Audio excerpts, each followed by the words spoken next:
जय Hind defence lovers. आज की टॉप हेडलाइंस कुछ इस प्रकार है। भारत की मिलिट्री को मिलेगा hack proof communication system. Defence cyber agency ने साइबर सुरक्षा नाम की एक्सरसाइज करी शुरू। पाकिस्तान ने कहा कि अगर इसराइल ने ईरान पर गिराया न्यूक्लियर बॉम्ब तो पाकिस्तान गिराएगा इसराइल पर बॉम्ब। सिप्री की लेटेस्ट रिपोर्ट के मुताबिक न्यूक्लियर आर्सेनल के मामले में भारत ने प्राप्त करी पाकिस्तान पर बढ़त और पाकिस्तान जल्द ही वापस से जा सकता है FATF की ग्रे लिस्ट में।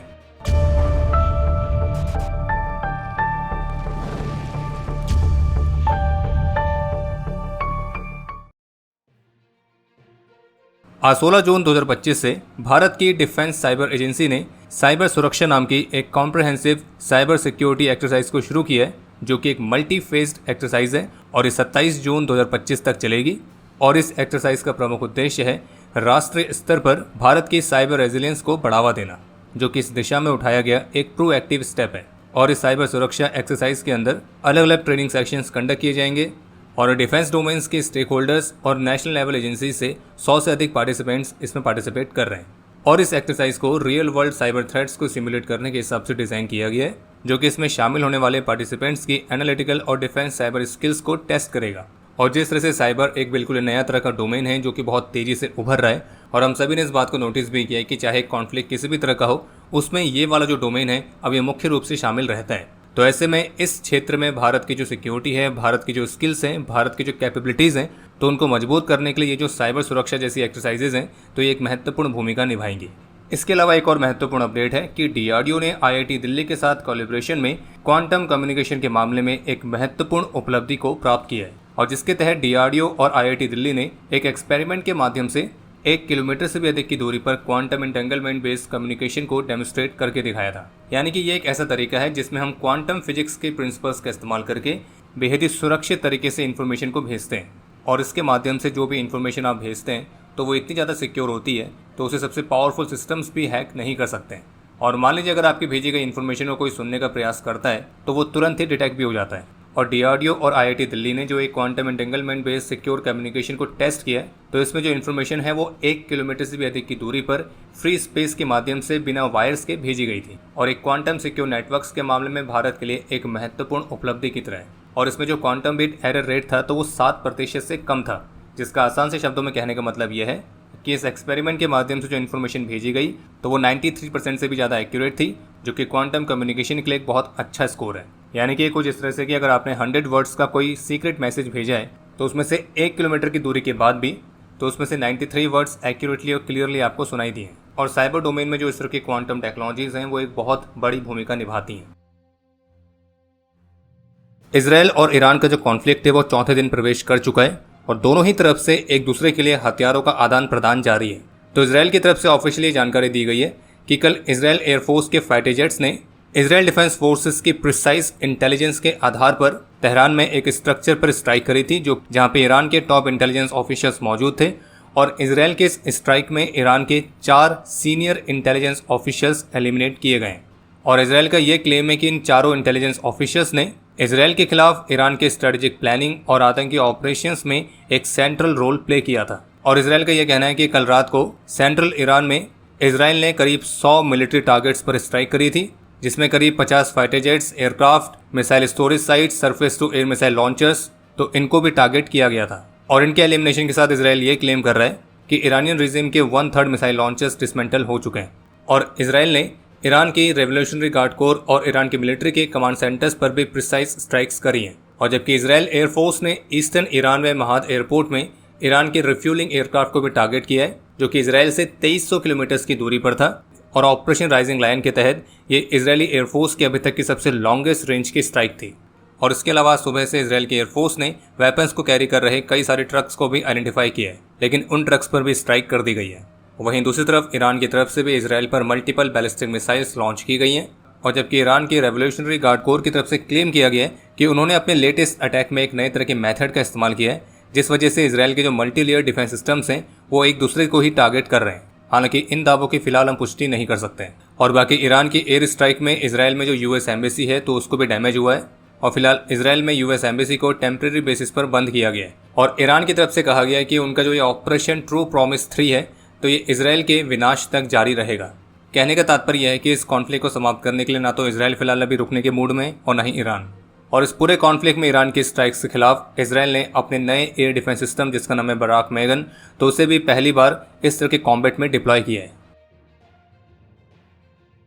एक लेटेस्ट टीवी इंटरव्यू में Iranian national security council member Mohsen Rezaei की तरफ से बताया गया है कि पाकिस्तान ने ईरान को ये कहा है कि अगर इसराइल ने ईरान पर न्यूक्लियर बॉम्ब ड्रॉप किया तो फिर जो पाकिस्तान है वो इसराइल पर न्यूक्लियर बॉम्ब ड्रॉप करेगा।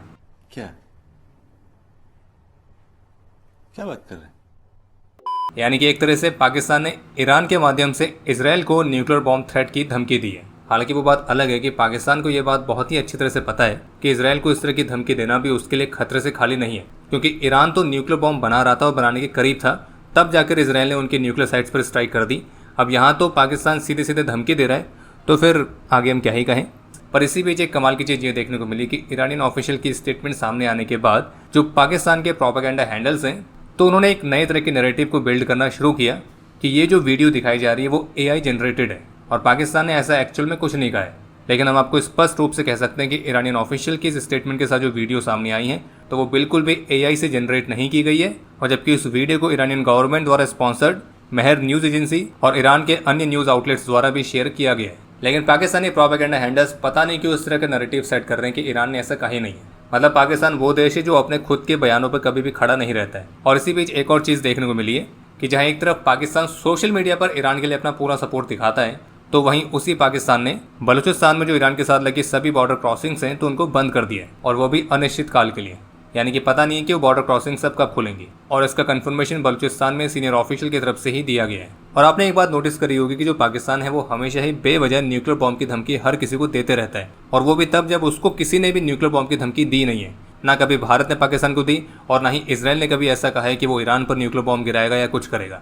लेकिन हम फिर भी यही कहेंगे कि इसराइल को ईरानियन ऑफिशियल की वो पाकिस्तान वाली स्टेटमेंट को सीरियसली लेना चाहिए। सिप्री की लेटेस्ट रिपोर्ट के मुताबिक न्यूक्लियर कैपेबिलिटीज़ के मामले में जो भारत है उसने पाकिस्तान के ऊपर लगातार बढ़त बनाए रखी है, और 2025 में भारत की न्यूक्लियर वॉरहेड्स का जो आर्सेनल है वो 180 तक पहुंचा है, जबकि पिछले साल यानी कि 2024 में ये 172 वॉरहेड्स तक था। और इसके अलावा भारत ने अपने एडवांस्ड न्यूक्लियर डिलीवरी सिस्टम्स को भी विकसित किया है। सिप्री के मुताबिक भारत के जो नए कैनिस्ट्राइज मिसाइल्स हैं जो कि प्री माउंटेड वॉरहेड्स के साथ साथ उनको सेफली ट्रांसपोर्ट करने में भी मदद करते हैं, जो कि पीस टाइम के दौरान भी पोटेंशियली न्यूक्लियर वॉरहेड्स को कैरी कर सकते हैं। और ये नेक्स्ट जनरेशन के सिस्टम एक सिंगल मिसाइल का ही इस्तेमाल करके मल्टीपल वॉरहेड्स को डिलीवर करने में सक्षम होंगे। और ये भी कहा गया कि भारत नए नए तरह के न्यूक्लियर डिलीवरी सिस्टम्स को विकसित करना जारी रखेगा। जबकि अगर बात करें चीन की, तो जो चीन है वो अगले 7 से 8 वर्षों में 1000 न्यूक्लियर वॉरहेड के आर्सेनल तक पहुंच जाएगा। और इस रिपोर्ट के मुताबिक चीन 350 नए इंटरकॉन्टिनेंटल बैलिस्टिक मिसाइल साइलोस को या तो कंप्लीट कर चुका है या उसको कंप्लीट करने की कगार पर है। वहीं इसी रिपोर्ट के मुताबिक जनवरी 2025 तक पाकिस्तान का जो न्यूक्लियर वॉरहेड का आर्सेनल है वो 170 तक पहुंचा है, जबकि चीन का 600 तक पहुंच चुका है। बाकी सबसे ज़्यादा फिलहाल अभी रशिया के पास है 5459, फिर उसके बाद USA 5177। बाकी इसके अलावा भारतीय प्रधानमंत्री श्री नरेंद्र मोदी की साइप्रस विजिट के दौरान दोनों देशों के बीच डिफेंस, मैरीटाइम सिक्योरिटी, ट्रेड और काउंटर टेररिज्म जैसे क्षेत्रों में भी कॉपरेशन को और मजबूत करने के अलग अलग उपायों के लिए सहमति बनी है। और दोनों ही देशों के लीडर्स ने एक दूसरे की संप्रभुता और क्षेत्रीय अखंडता को सपोर्ट करने की अपनी कमिटमेंट को दोहराया है। और भारतीय प्रधानमंत्री की जो साइप्रस विजिट है उसे टर्की के लिए खास तौर पर संदेश के तौर पर देखा जा रहा है। और साइप्रस के प्रेसिडेंट ने भारतीय प्रधानमंत्री के साथ साइप्रस प्रॉब्लम या यूं कहें नॉर्दर्न साइप्रस में टर्की के ऑक्यूपेशन वाले मुद्दे को उठाया था, और साइप्रस की क्षेत्रीय अखंडता में सपोर्ट के लिए उन्होंने भारत को धन्यवाद कहा है। और साइप्रस ने पहलगाम हमले के बदले भारत की जवाबी कार्रवाई के लिए भारत का समर्थन किया है, जिसमें उनका ये कहना था कि हमें आतंकवाद के हर एक फॉर्म से लड़ना है और अपने सिटीजन्स को डिफेंड करने वाले भारत के अधिकार का हम पूरा सपोर्ट करते हैं। और इसके साथ ही न्यूक्लियर सप्लाइज ग्रुप में शामिल होने वाले भारत की बिड का भी साइप्रस ने सपोर्ट किया है, और जो साइप्रस है वो एनर्जी ग्रुप के लिए भारत को एक वैल्यूएबल मेंबर मानता है। तो जैसे कि 14 जून को एक F-35B जो कि यूके रॉयल नेवी का था, तो उसने तिरुवनंतपुरम एयरपोर्ट में एक इमरजेंसी लैंडिंग करी थी, और जिसके बारे में हमने पिछले डिफेंस अपडेट में भी कवर किया था। लेकिन इसी इंसिडेंट को लेकर कल रात को भारतीय वायुसेना ने अपने ऑफिशियल एक्स हैंडल से एक पोस्ट करी, जिसमें ये तो बताया गया था कि F-35B ने यहाँ पे लैंडिंग करी है, लेकिन इसके साथ एक और ख़ास चीज़ मेंशन की गई थी कि इस F-35B को भारतीय वायुसेना के IACCS यानी कि integrated air command and control system ने डिटेक्ट करके आइडेंटिफाई किया था, और फिर उसके बाद इस एयरक्राफ्ट को रिकवरी के लिए क्लियरेंस मिला। इसके अलावा एक और अपडेट है कि आज सोमवार को FATF ने एक स्टेटमेंट जारी करी, और जिसमें उन्होंने 22 अप्रैल 2025 को भारत के पहलगाम में हुए कायरतापूर्ण आतंकी हमले की निंदा करते हुए कहा कि ये और इस तरह के जो अन्य हमले होते हैं तो ये बिना पैसे और आतंकी समर्थकों के बीच फंड्स के लेन देन के साधनों के बिना नहीं हो सकते हैं। और इसलिए टेरर फाइनेंसिंग को कॉम्बैट करने के लिए अलग अलग कंट्रीज द्वारा उठाए जाने वाले मेजर्स की इफेक्टिवनेस को बढ़ाने के लिए FATF और फोकस करेगी। और आपको ध्यान होगा कि FATF की स्टेटमेंट एक ऐसे समय पर आई है जब भारत की अथॉरिटीज़ ने लगातार इंटरनेशनल कम्युनिटी के सामने इस बात को हाईलाइट किया है कि कैसे पाकिस्तान लगातार आतंकवाद को सपोर्ट करने में शामिल है और पाकिस्तान की इन्हीं हरकतों के चलते उसे वापस से FATF की ग्रे लिस्ट में डालना चाहिए। और वैसे आतंकियों से याद आया, पाकिस्तानी मीडिया के मुताबिक पाकिस्तान का जो फील्ड मार्शल आसिम मुनीर है वो अमेरिका की 5 दिन की विजिट पर है और पाकिस्तान के फील्ड मार्शल आसिम मुनीर ने अमेरिका की विजिट के लिए भी कुछ खास दिन को ही चुना है जब ईरान एक मेजर कॉन्फ्लिक्ट में फंसा हुआ है और पाकिस्तान दावा करता है कि ईरान के साथ उसका भाईचारे वाला रिश्ता है। पर इस तरह की हरकतों से तो बस यही बात साबित होती है कि पाकिस्तान का असली रिश्ता केवल उन्हीं से है जो कि उन पर डॉलर बरसाए और पाकिस्तान डॉलर के लिए तो कुछ भी कर सकता है फिर। और वैसे अभी जिस समय हमें वीडियो रिकॉर्ड कर रहे हैं तो ईरानियन ऑफिशियल का जो क्लेम था कि पाकिस्तान ने उन्हें कहा है कि अगर इसराइल ने ईरान पर न्यूक्लियर बॉम्ब गिराया तो पाकिस्तान इसराइल पर गिराएगा। तो इसी स्टेटमेंट को लेकर पाकिस्तानी पार्लियामेंट में पाकिस्तान के विदेश मंत्री ने ईरानियन ऑफिशियल के इन क्लेम को खारिज किया है और यह कहा है कि पाकिस्तान ने ऐसा कुछ भी नहीं कहा है। खैर, इसी को कहते हैं कि डैश होकर 4 हो जाना।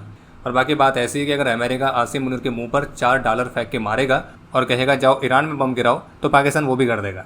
बाकी बढ़ते हैं आज के इतिहास की तरफ। आज के दिन 1992 में अपने अदम्य साहस और वीरता का परिचय देते हुए सिपाही अगोई वांगसा वीर गति को प्राप्त हुए थे और इन्हें मरणोपरांत शौर्य चक्र से सम्मानित किया गया। आज के दिन 2017 में जम्मू कश्मीर में अपने अदम्य साहस और वीरता का परिचय देते हुए जम्मू कश्मीर पुलिस के SHO Firoz Ahmad Dar, constable Shariq Ahmad, constable Tanveer Ahmad, constable Shahraz Ahmad, constable Asif Ahmad और कांस्टेबल सब्जार अहमद ने अपना सर्वोच्च बलिदान दिया था। आज के दिन 2016 में जम्मू कश्मीर में ही अपने अदम्य साहस और वीरता का परिचय देते हुए लांस हवलदार प्रेम बहादुर रेशमी वीर गति को प्राप्त हुए थे और इन्हें मरणोपरांत कीर्ति चक्र से सम्मानित किया गया। और आज का वो दिन है जब 2017 में भारत और चीन के बीच डोकलाम स्टैंड ऑफ की शुरुआत हुई थी। तो चलिए आपके लिए आज का प्रश्न यह है कि डोकलाम स्टैंड ऑफ का मेन रीजन क्या था।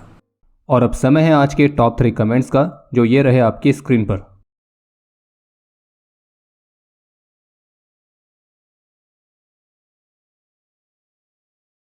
उम्मीद है आपको आज का एपिसोड पसंद आया होगा। पसंद आया तो वीडियो को लाइक करना ना भूलें। आपके कोई भी सुझाव या सवाल हो तो उसके लिए कमेंट सेक्शन ओपन है। और अगर आप डिफेंस रिलेटेड और भी एक्सक्लूसिव कंटेंट में दिलचस्पी रखते हैं तो आज ही प्ले स्टोर से डिफेंस स्क्वाड की सुपर ऐप को डाउनलोड करना ना भूलें। और अगर आप चैनल पर पहली बार आए हैं तो squadron.in पे जाके हमारे नए डिज़ाइंस को भी चेकआउट जरूर करें। बाकी जल्द मिलेंगे नए एपिसोड के साथ। तब तक के लिए जय हिंद, जय भारत।